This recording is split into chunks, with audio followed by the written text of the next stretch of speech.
The patient had death before the doctor came. আমরা যখন স্কুলে লেখাপড়া করতাম, স্যারে বলতো যে রুগী আসার পূর্বে, ডাক্তার আসার পূর্বে রুগী মারা গেল। এটার ইংলিশ কী ক? তখন ছোটোবেলা অনেকেই বুঝতাম না আসলে এটার ইংলিশ কী হবে। খুব ভিবিজিবি লাগছে ব্যাপারটা কি, আসলে ডাক্তার আসার আগে রুগী মারা গেল।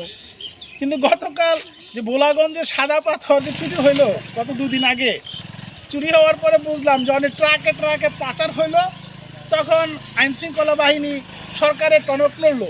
তখন তারা ওইখানে গিয়ে ঘেরাও দিয়া পাথর কে নিচে ইনভেস্টিগেশন করতেছে এবং আসামি ধরতেছে, কোনো দলের তে বহিষ্কার করতেছে। এই হচ্ছে আমাদের দেশের অবস্থা।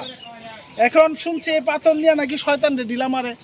আবার কেউ কেউ বলতেছে যে পাথর একটা দল খাইয়ে গেছে, দেশে কিছু রাখে না, বাকি পাথর ছিল ওগুলো খাইতেছে। আমার এই কথার পরিপ্রেক্ষিতে অনেকে আবার বলতে পারে যে এনসিপি তো এরকম চাঁদাবাজিতে ধরা পড়ছে এবং জামায়াত তো এই অবস্থায়। এখন আমার কথা ভাই, এনসিপি জামায়াত বিএনপি বুঝি না। দেশ এতগুলো মানুষ মারা যাওয়ার পর দেশের ভিতরে যে একটা অরাজকতা সৃষ্টি হইলো এবং দেশের মানুষ যেই একটা বিভীষিকাময় জায়গা থেকে ফিরে আসতে চাচ্ছে, আমাদের রাজনৈতিক দলগুলো কেন এগুলো আমলে নিচ্ছে না, এটা আমার মাথায় ধরতেছে না। আসলে তারেক রহমান গতকাল একটা কথা বলেছে যে দেশের জনগণ এখন ওই মিছিল নির্ভর, ওই নেতা নির্ভর রাজনীতি পছন্দ করতেছে না। দেশের মানুষ এখন কাজে বিশ্বাসী। আপনার চরিত্র ভালো হলে, আপনার কথা বা আপনার কাজ ভালো হলে তাহলে আপনাকে ভালোবাসবে, আর আপনাকে ভালোবাসলে আপনার দলকে ভালোবাসবে।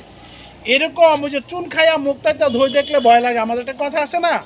মেন কথা হচ্ছে যে আমরা যদি নির্বাচনের আগেই এই অবস্থা দেখি দেশের, তাহলে আপনার নির্বাচনের পরে যে কি হবে, মানে সকালের সূর্য দিন দেখে, সকাল দেখে সারাদিন কেমন যাবে এর একটা কিন্তু বোঝা যায়। কারণ জনগণ আমরা তো ভয় পাইতেছি যে ক্ষমতা যাওয়ার পর কি হইতে পারে। তো এই জন্য আমি মনে করি যে আসলে দল কোনো ফ্যাক্ট না। আমাদের প্রত্যেকটা দলই ভালো মন্দ থাকে, কিন্তু আমাদের এই করাপশন থেকে কিন্তু বেরিয়ে আসতে হবে।